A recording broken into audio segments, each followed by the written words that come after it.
Bom dia, boa tarde, boa noite. Eu não sei que horário vocês vão assistir esse vídeo que hoje está muito bom.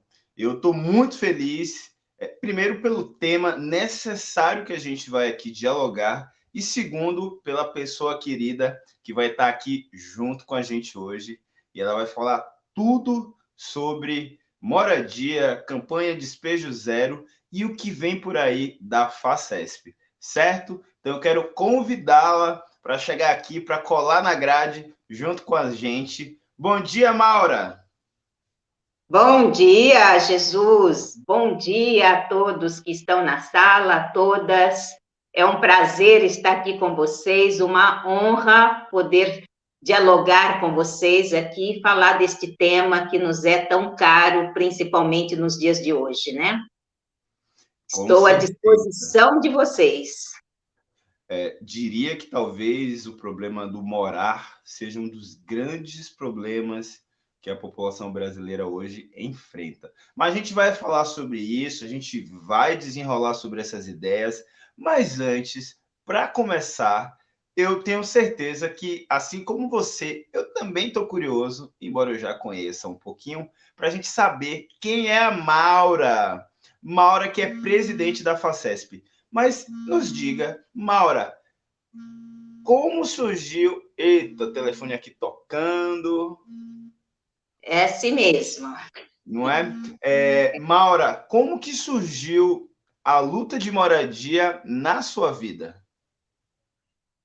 Pois é até curioso isso, né? Há uns 20 anos atrás, eu não tinha essa preocupação. Por quê? Eu sou funcionária pública, tenho meu emprego e tinha assim, uma estabilidade dentro da casa dos meus pais. Então, nunca tinha me passado pela cabeça a gravidade da luta por moradia. E aí iniciamos um projeto social no meu bairro que tinha como princípio dar aula de balé para as crianças com vulnerabilidade social, inclusive filhos de presidiários, presidiárias, etc. Era um projeto voltado para a educação nessa época. Só que ele usava a dança como expressão corporal e educativa para discutir a questão da violência, do uso de drogas e etc. E aí, durante as aulas de balé, a gente foi percebendo que algumas crianças não faziam as tarefas de casa, como, por exemplo, treinar em casa. O balé é uma atividade que requer um espaço grande, né? E algumas crianças chegavam para a aula e, quando perguntado, vocês fizeram o exercício de casa? As crianças se intimidavam e não respondiam. E a gente ficava sem entender por que elas não respondiam. E aí fomos ver o que acontecia, descobrimos que muitas dessas crianças moravam em comunidades, muitas vezes em apenas um quarto, onde mal cabia fogão, cama, mesa e etc. Então, elas não tinham um espaço para treinar os passos de balé, que eram muito amplos, né? E isso nos levou para a luta de moradia. Nós estamos, então, se estamos tendo esse problema, então vamos começar a nos articular com relação ao problema da moradia. E assim a luta surge, embora meus pais já viessem dessa luta, mas eram outros tempos, né? A conquista era diferente. Você trabalhava 15, 20, 30 anos, pegava o fundo de garantia e comprava a sua moradia. Nos dias de hoje, você não faz mais isso, né? Porque a moradia hoje virou produto de mercado, não está mais à nossa disposição. Então, assim surgiu a luta por moradia na minha vida, né? É uma coisa até interessante, porque você não imagina que você vai descobrir em uma criança que a moradia faz falta para ela. Então, olha que situação que a gente vive hoje em relação a essa problemática. Para você que nos assiste, que está chegando agora ou que já vem acompanhando a gente nessa longa jornada, esse é o Ofo Podcast. Ofo é uma palavra em Urubá que significa palavra. E aqui o nosso objetivo é sempre de trazer palavras que possam te tocar e se fazer você se juntar conosco para que a gente possa ir a partir da nossa oralidade, da nossa luta e da nossa perseverança, construirmos um mundo melhor. E nesse lugar, Maura, que você falou, né, desse despertar, para uma luta tão importante, embora esse talvez não tenha sido o seu contexto de vivência, ainda assim precisa necessariamente ser uma problemática de resolução coletiva. E, Sim. nesse sentido, hoje você é a presidente da FACESP. Fala um pouquinho da FACESP para a gente. Então, a FACESP, Federação das Associações Comunitárias do Estado de São Paulo, é uma entidade criada no final da década de... meados da década de 80, logo finalzinho ali da ditadura, né? A gente tem a CONAN, que é a Confederação Nacional das Associações de Moradores, e quem representa a CONAN nos estados são as federações. Então, no caso do estado de São Paulo, é a FACESP que representa a CONAN. E aqui no estado de São Paulo, a FACESP já foi criada há 36 anos, né?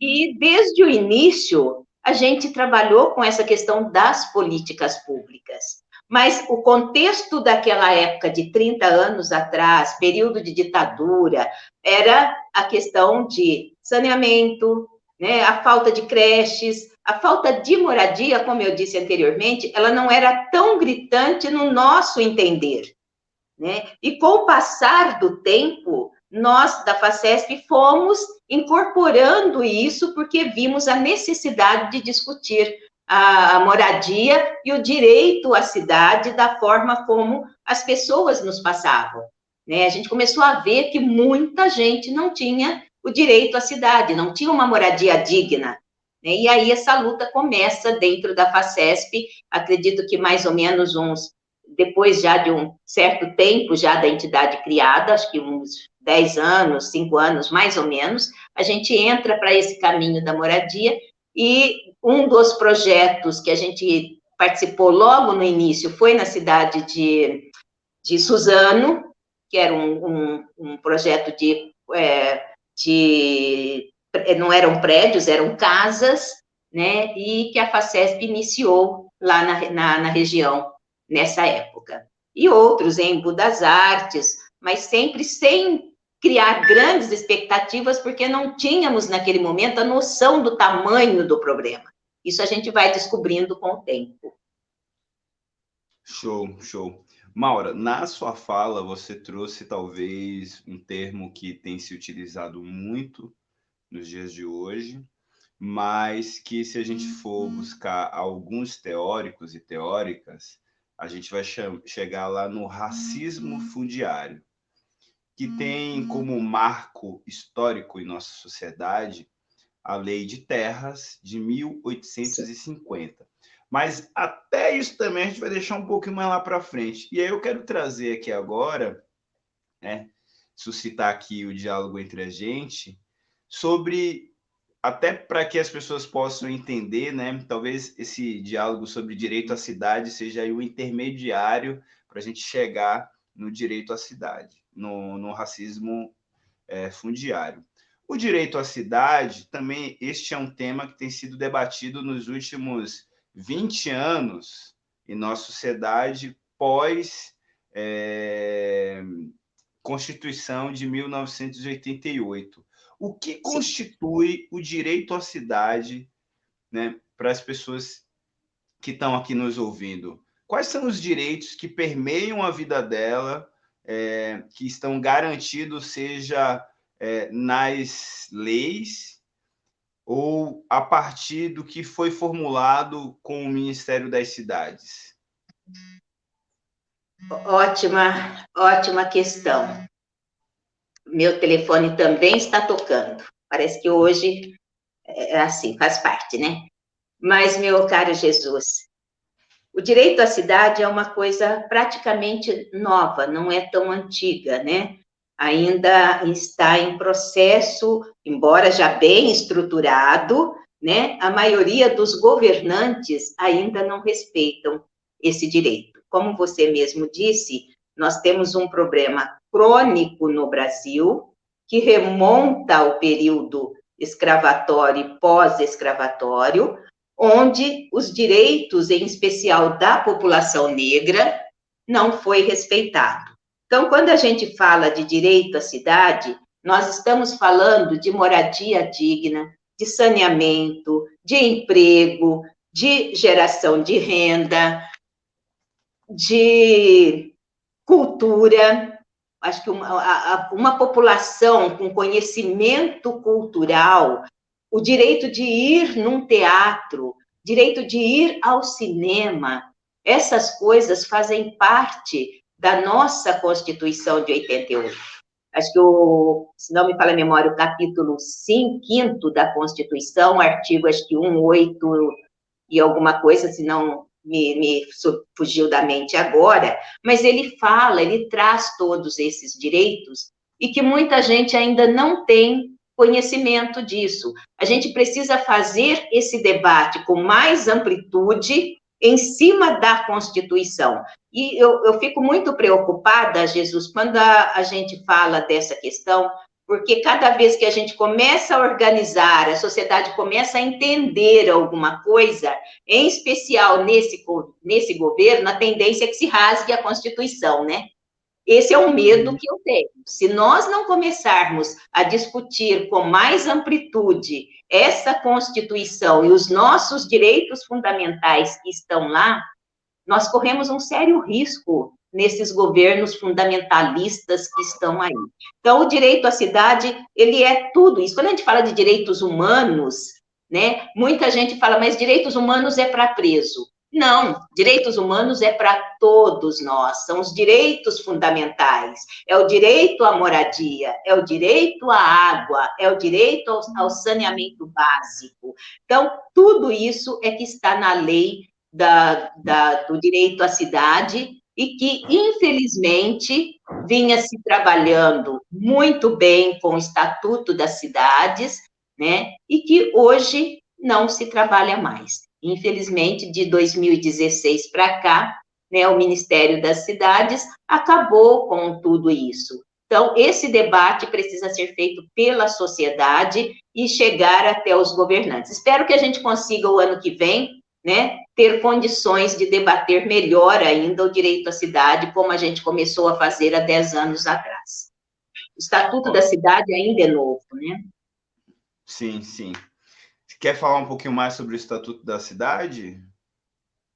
Quer complementar? Eu quero sim. O Estatuto da Cidade, ele nasce em governos progressistas, né? Até 1993, 2003, até 2003, né? A gente tinha já a legislação que vinha do governo Fernando Henrique, mas que não estava implantada ainda, né? E que foi implantada somente no governo Lula, né?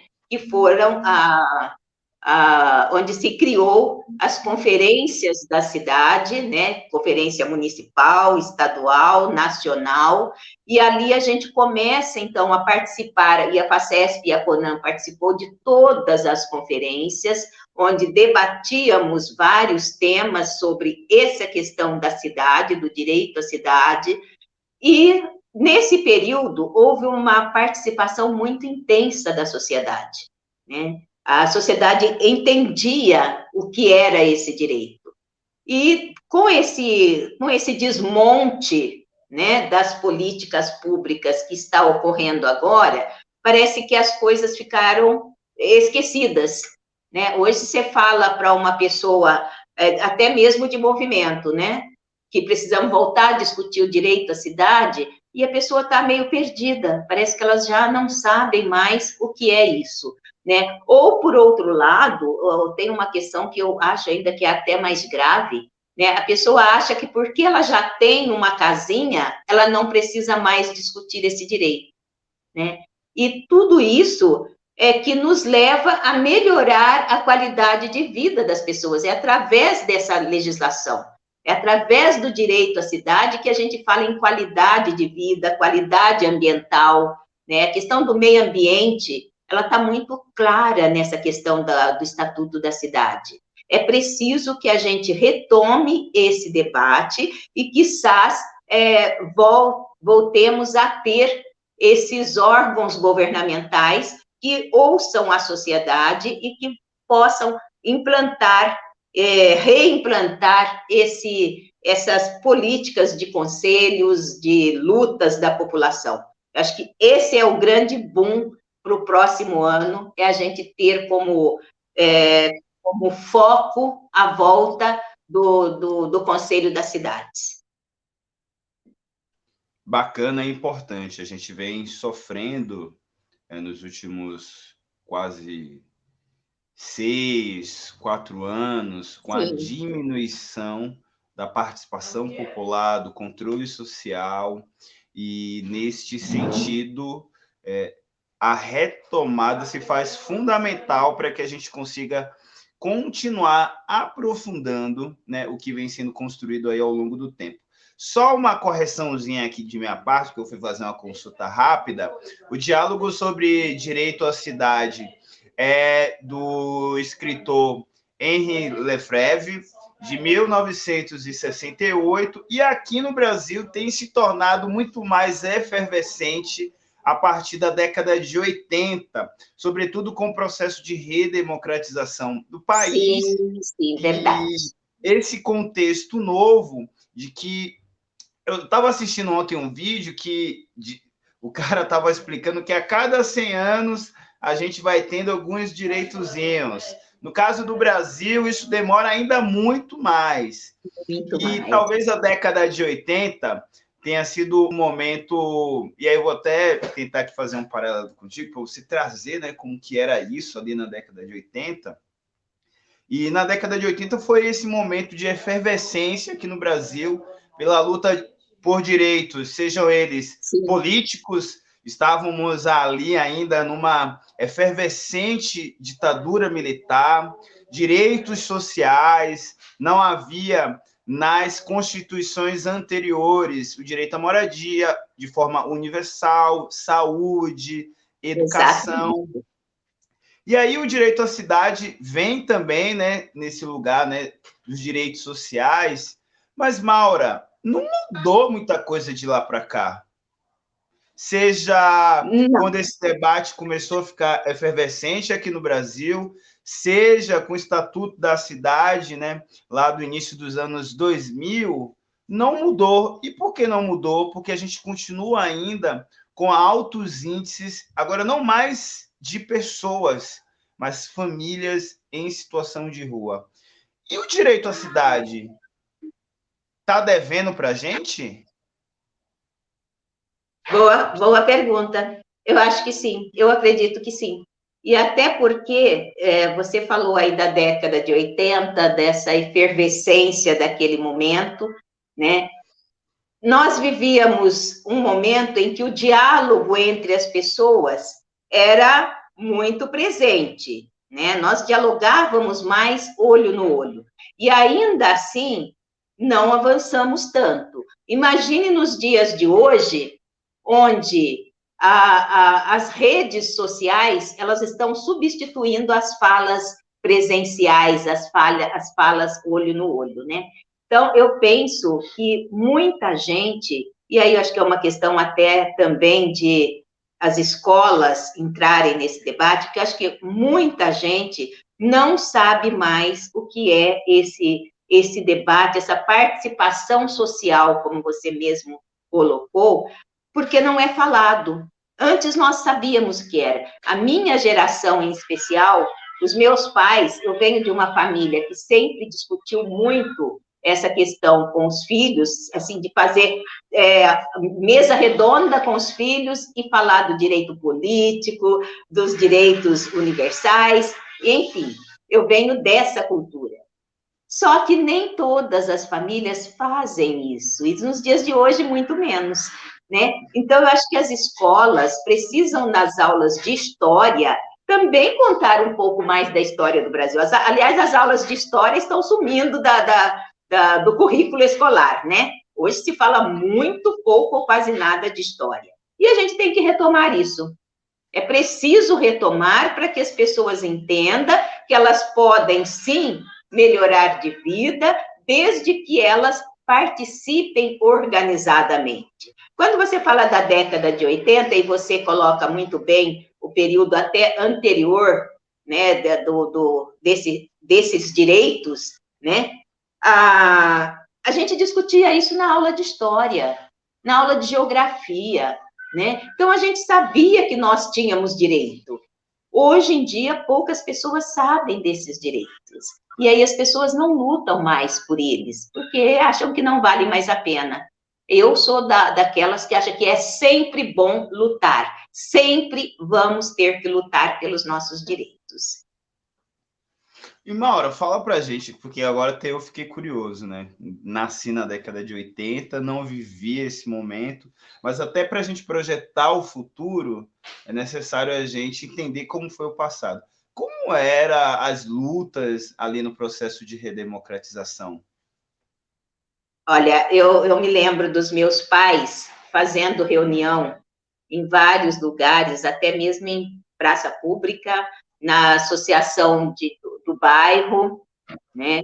Que já nessa época já existiam as associações de moradores, só que durante o período de ditadura, várias lideranças foram perseguidas pela ditadura e as associações de moradores passaram a virar, mudou-se o nome, aí qual era o nome? Sociedade Amigos de Bairro.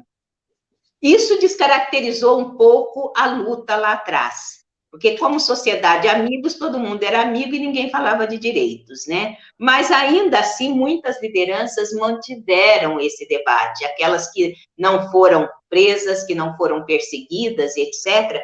E aí eu me lembro muito do meu pai e da minha mãe, né, fazendo essa luta pelo meu bairro, que era um bairro na época que não havia saneamento, né? Nós não tínhamos nenhum tipo de saneamento, não tinha um posto de saúde,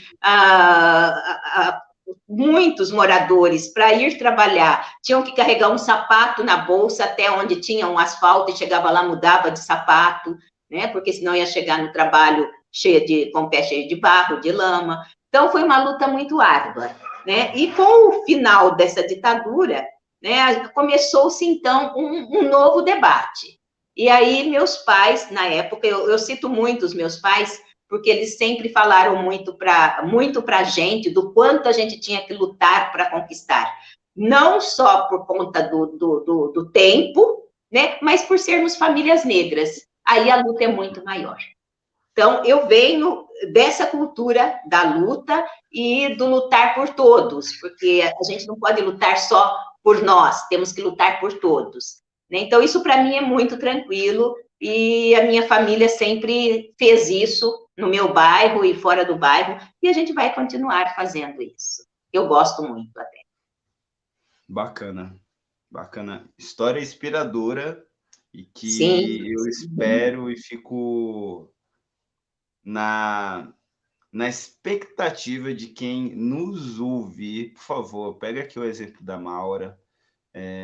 E se você ainda não participa, se você ainda não entendeu, escuta mais um pouquinho, que a ideia é que você saia daqui pronto, engajado e ciente de qual que é o compromisso que a gente tem com a nossa sociedade. Maura, a gente está chegando aqui na Você sabe, metade. só te cortando um pouquinho, Por Jesus, você favor. sabe que um sonho meu é montar associação de moradores em todos os bairros do estado de São Paulo, em todos os municípios. É uma coisa que eu amo de paixão, é você ter uma associação de moradores e chamar os moradores para discutir o bairro. Acho que não tem coisa mais inspiradora do que isso. E ontem eu estava vendo até alguma coisa na internet que fala da associação de moradores, das associações de moradores, nos Estados Unidos. E a matéria fala sobre as casas, por que os americanos têm aquelas casas grandes, com jardins bonitos, né? Porque tem associação de moradores. E eles se reúnem para discutir o bairro como eles querem. Então, esse é o meu sonho, que o brasileiro também venha a fazer isso. Morar numa rua bonita, com praças bonitas, com calçadas largas, né? Com jardins. Isso é um sonho, isso é qualidade de vida, né?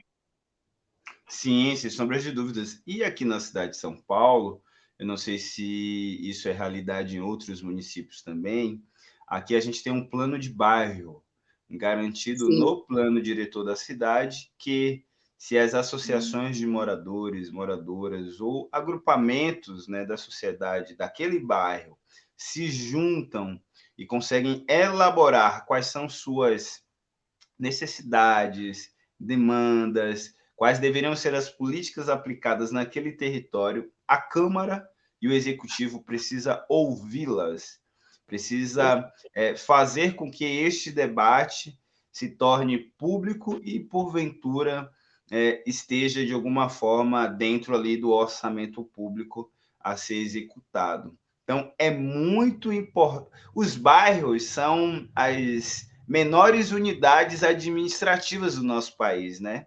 Sim, sim. Os Tudo bairros parte dos bairros, né? Tudo começa nos bairros. Né? As pessoas Exatamente. vão para o trabalho, elas vão do bairro para a cidade, né? As pessoas saem do trabalho, elas não moram no trabalho, elas voltam para o seu bairro, para suas casas. Exatamente. Mas, Maura, desde a década de 80, aqui no Brasil, de forma mais efervescente, estamos falando de direito à cidade. Muitos teóricos, ao longo do tempo, já falavam do racismo fundiário. E se a gente for contar, fora a legislação nacional, né, a gente já falou aqui um pouquinho do Estatuto da Igualdade, sublinhamos aqui sobre o plano diretor, mas existem aproximadamente 14 acordos, 14 pactos internacionais, como a Convenção Internacional sobre a Eliminação de todas as formas de discriminação racial, Convenção sobre a Eliminação de todas as formas de discriminação contra a mulher, Convenção sobre o Direito das Crianças, Princípio das Nações Unidas para a Moradia e Restituição de Posses para refugiados e pessoas deslocadas, Convenção sobre o status do refugiado, Convenção de Genebra sobre a proteção de civis em tempo... Enfim, Convenção 169 da OIT. Existem convenções, pactos e acordos mundiais para garantir a moradia, o direito, o acesso à moradia. E por que isso não acontece? Pois é, nós temos leis e pactos muito bons. Não é por falta de legislação, né? É muito mais por falta de interesse público. Infelizmente, a habitação está no mercado, né? Está para o mercado, não está para a população. O mercado financista, ele tem a habitação como forma de ganhar dinheiro, né? E o direito à terra, que deveria ser de todos nós, esse direito não é respeitado. Eu costumo dizer que seria um sonho ver que todos os cidadãos teriam direito a um pedaço de terra, assim como os primeiros não brasileiros que chegaram aqui tiveram. Você pega, por exemplo, a lei das Sesmarias, né, que dividiu a terra para os portugueses, para diversas outras populações que chegaram no Brasil, e quando os negros chegaram, esse direito não foi dado a eles, não foi dado a nós, negros, pretos, etc. Né? A terra, ela passou a ser para as pessoas não negras. Eu fico assim, Jesus, às vezes me deixa assim, muito triste. Tem um bairro em São Paulo, que é Perus, e quando eu passo ali em Perus, eu vejo aquelas casas todas só de tijolo, sem reboco, sem acabamento. Isso me deixa muito triste. Por que a população trabalhadora, que tanto trabalha, ela não tem direito a ter uma casa bonita, uma casa numa rua bonita? Então, tudo isso vem dessa questão do período escravatório, do período pós-abolição, onde isso não era direito nosso. Aliás, essa noite eu estava de plantão e conversava isso com uma pessoa. Nós não tínhamos o direito à terra, nós não tínhamos o direito à religião, nós não tínhamos direito à escola, então nós fomos praticamente banidos de todos os direitos. Opa, caiu meu... Desculpe-me, caiu Nada. aqui. Ai, Quem deixa eu sabe voltar. faz ao vivo, e ao vivo acontece isso. Ao vivo acontece até acidentes, né? Quase que... Mas faz parte. Então, acho que a gente precisa, e eu quero muito ainda, quizás, fazer um trabalho para discutir com a população o que foi o pós-escravidão no Brasil. As pessoas continuaram escravas, porque elas não tinham para onde ir, elas não tinham direito à moradia, iam para onde? Se ficasse na rua, tinha a lei da vadiagem, que levava-os para as cadeias, que não tinha cadeia oficialmente ainda, né? Mas eram presas, eram pegas pela polícia. Então, ou a gente começa a fazer esse debate, em especial com as pessoas que estão mais em situação de vulnerabilidade social, para que elas entendam. Nada contra a favela, nada contra as comunidades, mas temos o direito de morar melhor, né? De ter uma casa bem acabada, de nos sentirmos felizes no bairro onde moramos. Tem até aquela música, eu só quero ser feliz, viver na favela onde eu nasci. Acho que é um direito, sim. Mas por que a favela não pode ter casas bem acabadas, né? Casas com calçada? Por que as ruas têm que ser estreitinhas? Né? Então, acho que tudo isso remonta esse período pós-escravidão. A gente continua morando em senzalas. E nós não queremos mais senzalas, nós queremos moradia digna. Então, essa discussão nós precisamos fazer. Qual que é o impacto do racismo na luta por moradia ou no acesso ao direito à cidade? Quais são os impactos que a gente consegue hoje observar com as tratativas como a Lei Seis Maria, a Lei de Terras, ou até mesmo, como você citou em sua fala, em um momento talvez mais oportuno, onde de fato o processo de igualdade, liberdade, progresso, que saem muitas vezes tão fáceis da boca, né? Sejam de atuais governantes, que incham o peito para falar que estamos em um país democrático, mas que, na verdade, para aqueles e aquelas que saíram de um processo de mais de 400 anos de escravização, teve chicote, teve encarceramento, teve perseguição. Mas, para o que hoje forma, né, uma parcela significativa da sociedade, que chega aqui apenas no início do século passado, e que lhes são garantidas terras, isenção de impostos, incentivos financeiros. Qual que é o impacto hoje da luta de moradia para essa significativa parcela da sociedade que desde 1500 sejam os povos originários ou os povos que vieram do continente africano para cá, encontram e sofrem na sua dinâmica, no seu dia a dia? Eu acho que o impacto ele é muito grande. Nem todo mundo percebe esse impacto, mas ele é muito grande. Visto que, quando uma pessoa que mora numa favela vai procurar um emprego, ela pode até ter uma boa condição educacional, mas a falta de um endereço ou um endereço não reconhecido com CEP, etc., já gera ali um certo preconceito, onde dificilmente ela consegue entrar naquele emprego de qualidade, com um salário maior e etc. Então, esse impacto, muitas vezes, a gente vê porque a pessoa acaba sendo discriminada nessa vaga que ela buscou, mas às vezes ela não tem a noção de que é por isso. E isso precisa ser, muitas vezes, explicitado. É engraçado, o empresário, o mercado, eles têm uma forma de colocar essa questão que muitas vezes a pessoa não percebe, é tão sutil isso, né, que às vezes não está explícito, e a pessoa acha, não, é só porque não consegui mesmo. E não é, muitas vezes é porque o endereço não é dos melhores, né, para eles. Eu vou até contar uma passagem, outro dia indo para São José dos Campos, e eu fui numa associação de moradores que eu não conhecia, foi uma primeira agenda que eu fiz lá, e o presidente da associação me disse, olha, quando você chegar na rodoviária, se você quiser, eu vou te buscar. Se não, você pega um Uber. Eu falei, eu prefiro pegar um Uber, porque eu não gosto de ficar incomodando, etc.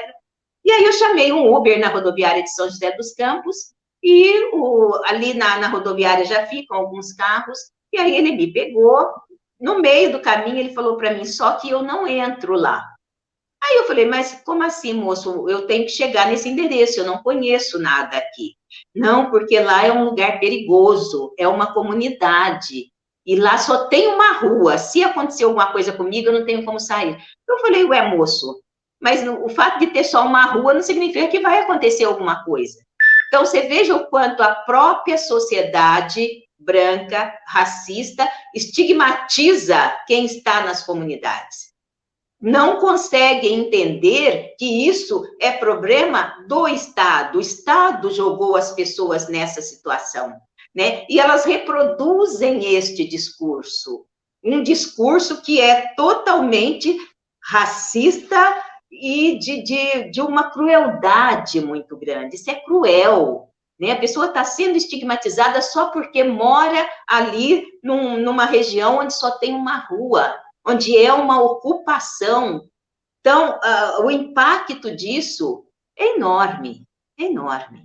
Né? E principalmente para as crianças. Se para nós adultos o impacto é grande, você imagina para uma criança quando ela está na escola, né? Que de uma certa forma sempre vem à tona esse discurso, né? Até mesmo entre os próprios colegas, né? Ah, onde você mora? Ah, etc. Acaba vindo, né? Então, esse impacto, ele é danoso para todos nós da população, em especial para negros e negras. É um impacto muito grande. Uma dessas doenças do racismo fundiário ou da falta do direito à cidade é o que hoje alguns teóricos têm chamado de gentrificação. Sim. Tem sido pensado espaços na cidade aonde o Estado, o governo, investe muito recurso público para trazer determinadas melhorias, mas que, na verdade, essas melhorias servem para expulsar as pessoas que já estavam ali para lugares mais longe, para continuarem não tendo Sim. acesso à saúde, educação e uma série de coisas, para que quem ocupa este lugar sejam os grandes conglomerados de empresas e por aí vai. E isso é muito latente, não só na cidade de São Paulo, mas no Brasil inteiro. O que tem sido feito para combater esse tipo de ameaça cotidiana que as pessoas que moram ou que necessitam da moradia enfrentam aí paulatinamente? A campanha Olha, Despejo Zero, inclusive, é um ativo nesse sentido, não é? com certeza, com certeza. Hoje em dia, em especial na cidade de São Paulo, a gente está assistindo a famílias inteiras indo morar nas ruas em uma barraca, né? É muito mais fácil comprar uma barraca lá na rua Santa Efigênia e morar na rua porque não tem dinheiro para pagar o aluguel, né? Então, quando a gente vê isso e a gente tenta, eu sou muito de chegar assim no pessoal que está em situação de rua e dialogar.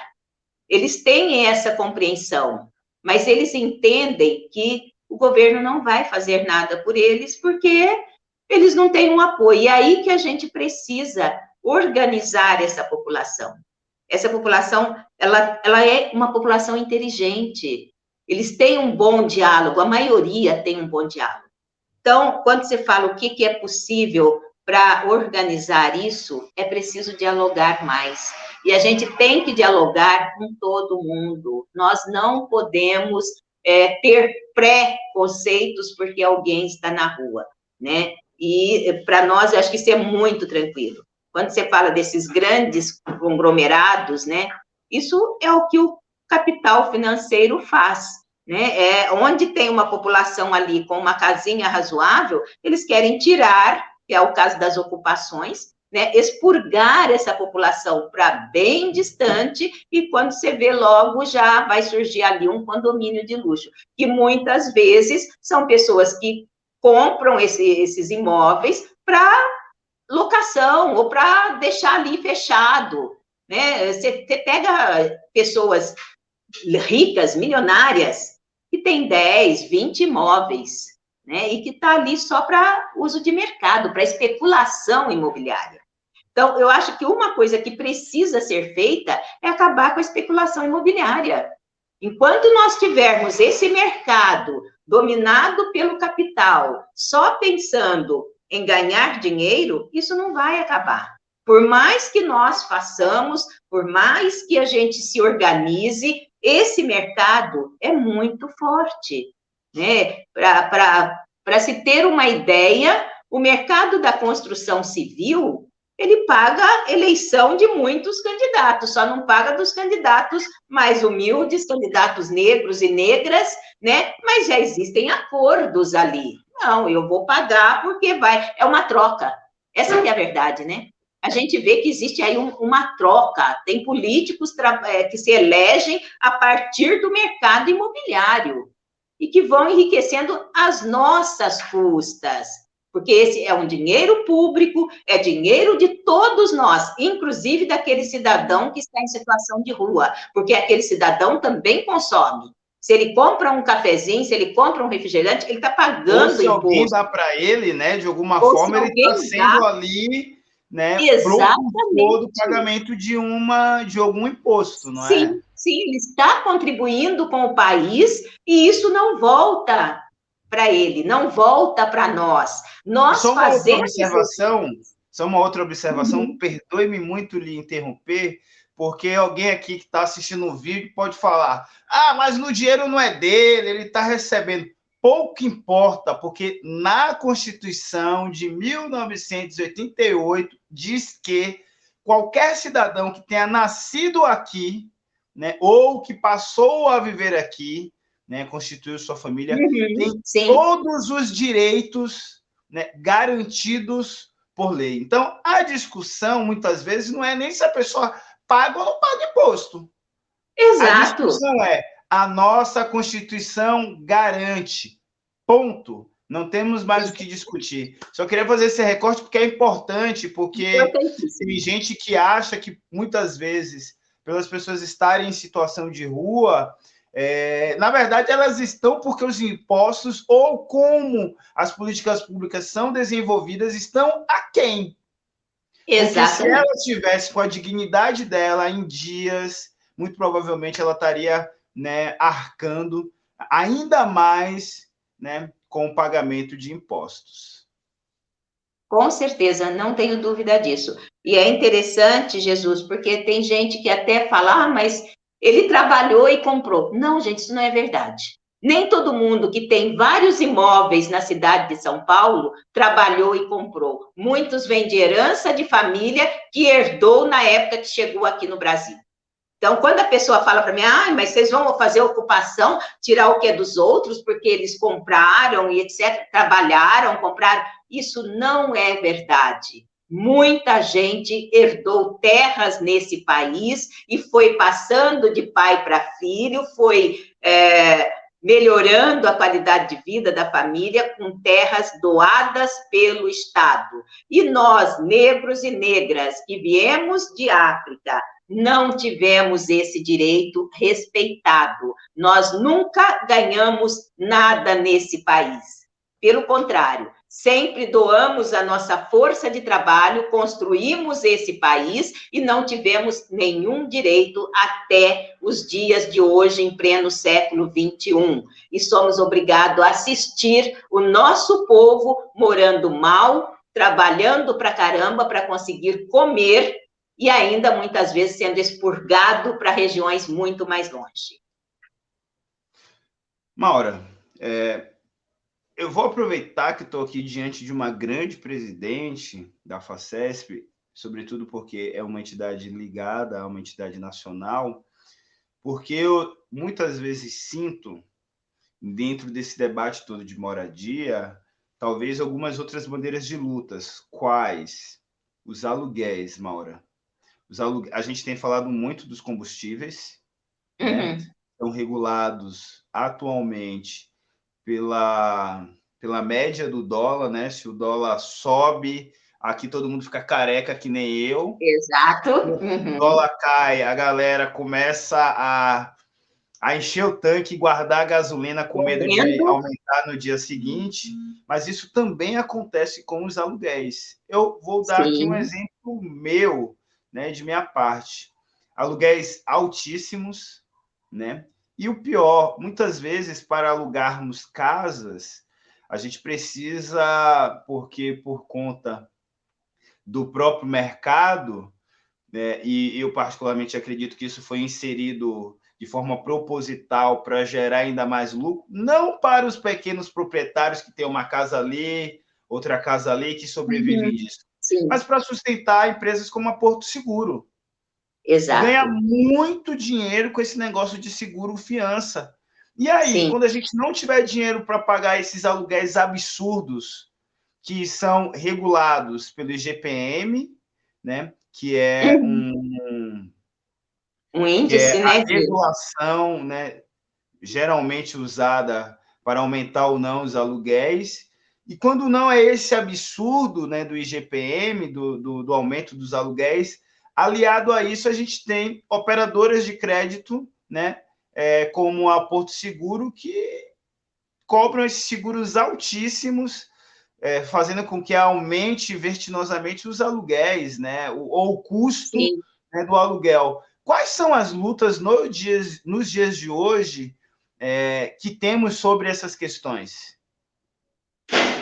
Eu me lembro que há algum tempo atrás nós fizemos um debate sobre isso na FACESP, onde nós queríamos chamar pessoas que pagam aluguel, isso antes, bem antes de pandemia, para discutir essa questão. Claro que a pessoa tem o direito de não querer ter uma moradia própria e preferir um aluguel. Ela tem esse direito, que tem gente que não quer ter um imóvel comprado, porque acha que não vale a pena, normal. Mas é importante que a nossa sociedade consiga debater essa questão do preço do aluguel, porque hoje o aluguel ele é muito maior do que o salário mínimo. E para você alugar um imóvel, você tem uma série de regras, né, uma série de documentos que você precisa apresentar e que nem sempre a pessoa tem. A maioria acaba não tendo. E isso faz com que o mercado de trabalho aumentem ainda mais as dificuldades. Você imagine você pagar 1.200, R$ 1.100, que é o salário mínimo praticamente, num aluguel de uma casa de 3 cômodos, sala, um quarto, cozinha. É o meu Isso exemplo. Eu pago 1.100 e ainda por conta do seguro fiança eu pago mais R$ 400. Então, eu acredito que o meu pois aluguel vai para é. R$ 1.500.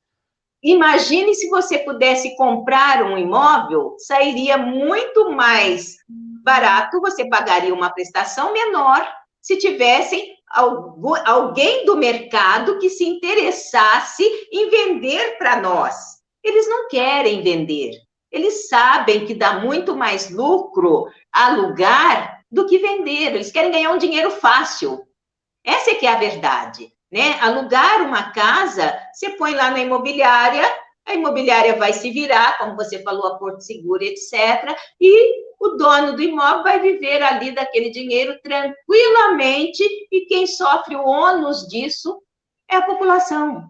A população não aguenta mais pagar aluguel. Para nós que fazemos a luta por moradia, a gente ouve essa fala todo mês quando nós fazemos reunião de moradia. Todo mês. Todo mês alguém me traz essa questão. Eu não sei mais o que eu faço. Ou eu como ou eu pago aluguel. Ou eu vou para a rua morar numa barraca embaixo de uma ponte. Aliás, no pós-pandemia, o que aumentou de gente nas ruas é uma coisa absurda. Então, eu penso, Jesus, que esse governo capitalista deveria ver essa questão e pensar mais nos seres humanos, mais nessas pessoas que dependem de aluguel e construir habitação de interesse social. Nós temos isso na legislação. Habitação de interesse social. Para quem não quer ter uma moradia, é preciso ter aquela locação social, onde o governo constrói, aluga para as famílias por um valor menor que a família pode pagar e pode melhorar de qualidade de vida. Então, isso é uma coisa que tem que ser pensada no Brasil.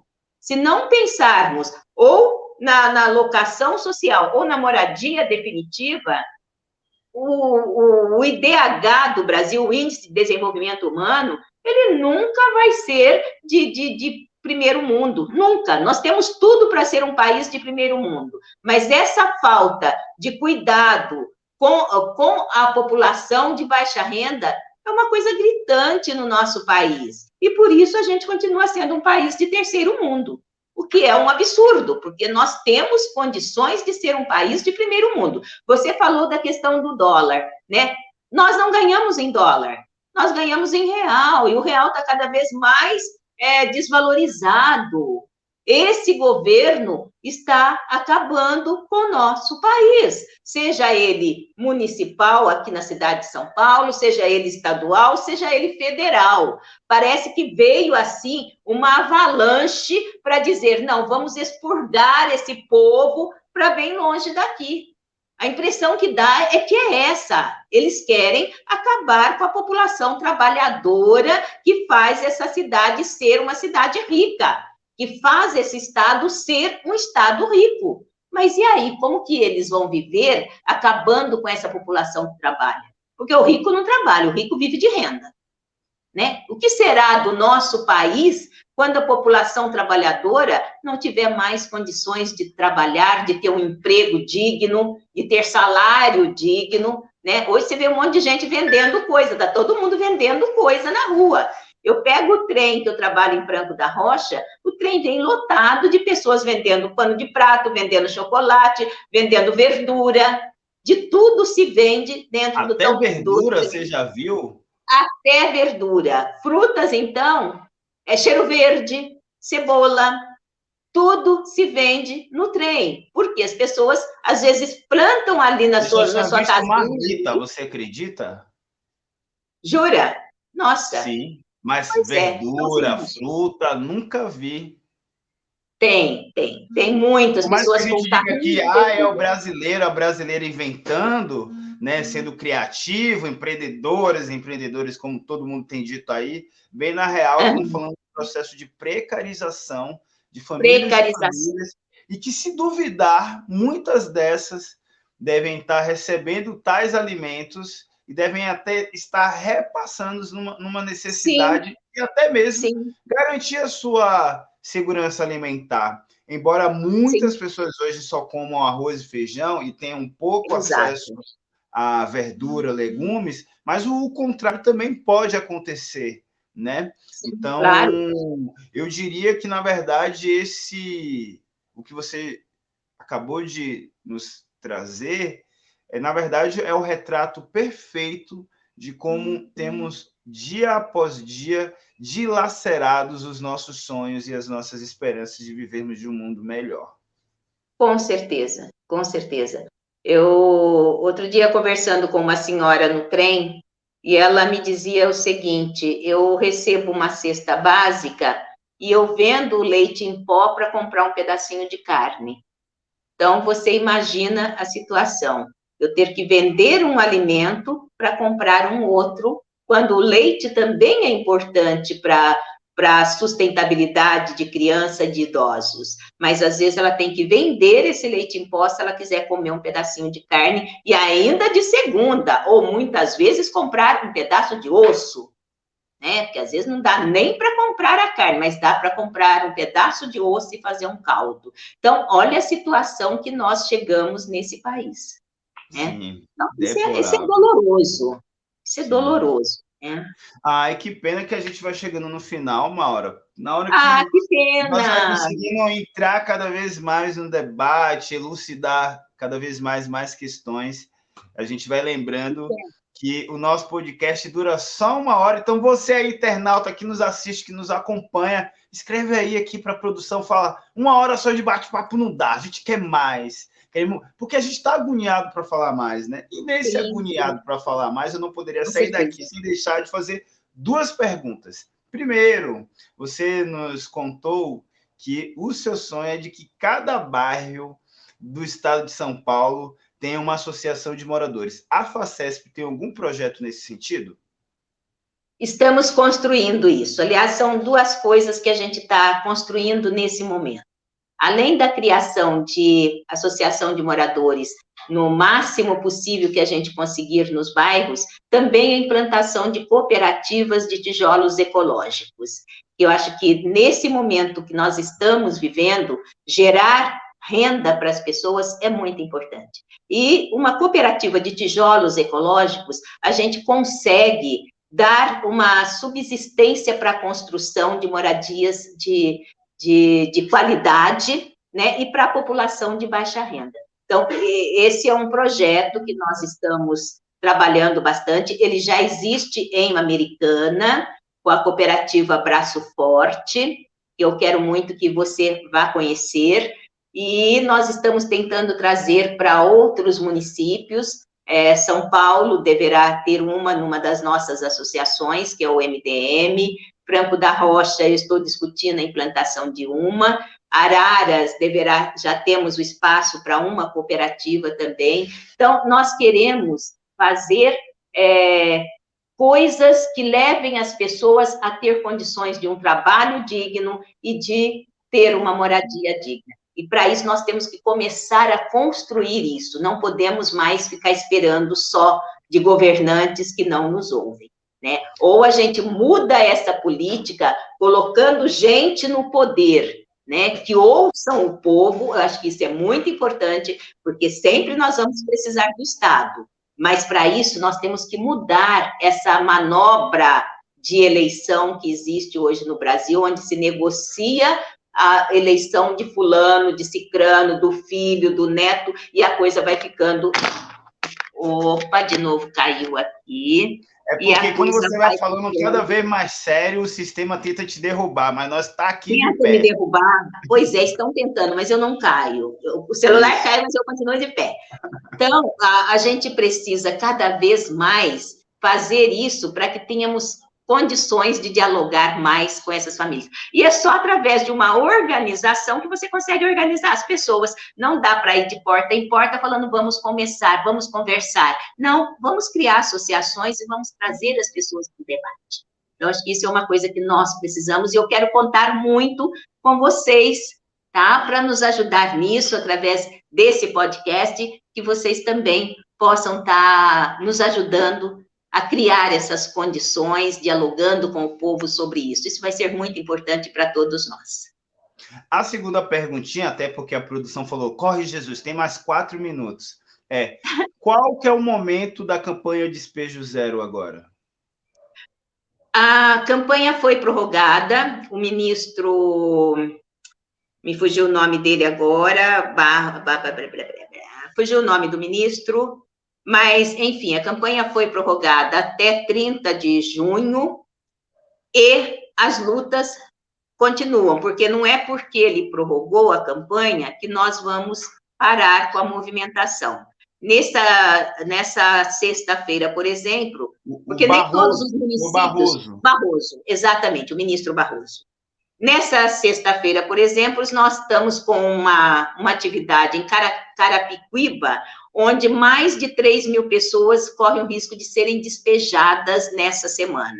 Por quê? O Estado de São Paulo ainda não aderiu a essa campanha. Embora tenhamos feito várias audiências públicas, dialogado com vereadores, com deputados e tudo mais, ainda não aderiram a essa campanha. O governo estadual, o governo municipal, ainda deixam que as pessoas sejam ameaçadas de despejo. Então, nós estamos contando muito com o ministro Barroso, que agora ele prorrogou, e nós vamos fazer as nossas lutas com base nessa prorrogação do ministro Barroso. Então, Carapicuíba, sexta-feira, nós vamos ter uma grande movimentação na porta do fórum para evitar que essas famílias sejam despejadas. Então, família, nós estamos nesse momento. Se você é de Carapicuíba, se você é de Osasco, Barueri, São Paulo, pouco importa de onde você é. Se some nessa luta, vá, participe, colabore, esteja presente, compartilhe na internet, avisa para os amigos, familiares, enfim, avisa para geral. Primeiro porque temos uma garantia, né, de não acontecer nenhum tipo de despejo, mas a sociedade a qual a gente vive burla e pula por cima de determinadas determinações justamente para continuar nos precarizando. Então, se somar essa luta, sem sombras de dúvidas, será fundamental para a gente aumentar ainda mais esse axé. Com certeza. A gente está chegando aqui no finalzinho. Eu quero só aproveitar, Jesus, a audiência desse podcast, aproveitar você, que é uma pessoa extremamente comunicativa, com certeza você tem muitos seguidores, e aí eu quero aproveitar para dizer, muita gente tem medo quando a gente fala de ocupação, né? Gente, não tenham medo, ela está no estatuto, está lá escrito que nós podemos ocupar aquele imóvel que não cumpre a função social. Imóvel que estão abandonados só para especulação imobiliária, ele não pode deixar de ser usado por alguém. Então, quando a gente faz uma ocupação, não é que nós queremos tirar a casa de alguém, não. Nós queremos que todos os imóveis no estado de São Paulo, na capital de São Paulo, cumpra a função social, ou seja, ele tem que ser destinado ou para moradia ou para comércio. O que não pode é ficar fechado para especulação. Eu quero deixar esse recadinho aqui, porque senão as pessoas ficam achando que a gente ocupa porque é a casa dos outros, a gente gosta. Não é isso não, ninguém gosta de fazer ocupação. A gente quer chamar a atenção dos governantes para que eles vejam essa situação. Maura, quem quiser encontrar você nas redes sociais, a Facesp e a Conan, por onde encontra? O site da Facesp, né, facesp.com.br, conan.org, conanbrasil.org, e as nossas redes de Facebook, né, Facebook Facesp, e o meu telefone, 99930-2008. Olha, se tá aí uma mulher de luta, de guerra, é a Maura, e para mim hoje foi só aprendizado ouvi-la, aprender um pouquinho mais contigo, e isso me faz não querer mais me desgrudar de você, Maura. Aonde você for, me chama que eu vou, porque o aprendizado assim é muito. Para você que nos assiste, se você não procurar a Maura, vai estar perdendo conhecimento e sabedoria, que essa mulher assim, supimpa. Maura, muito agradecido, viu? Muito obrigada, Jesus. Aprendi muito com você também. Cada diálogo, para mim, é um aprendizado novo. Então, muito obrigada à direção desse programa, e estamos juntos. Precisou, me chama que eu vou. Um abraço grande. Abraço, Maura. E um abraço para você também que nos assiste. Toda semana estamos aqui com bate-papo, com diálogo e com olhar para o futuro. É por isso que a gente só traz assim pessoa do nível da Maura, para que a gente possa aqui, né, suscitar e refletir. Então não perca toda semana no mesmo canal, no mesmo horário, o For Podcast, a sua palavra, a oralidade a serviço de nossas lutas. Um beijo e até mais. Obrigada a todos os nossos internautas. Beijo grande. Tchau, tchau, tchau.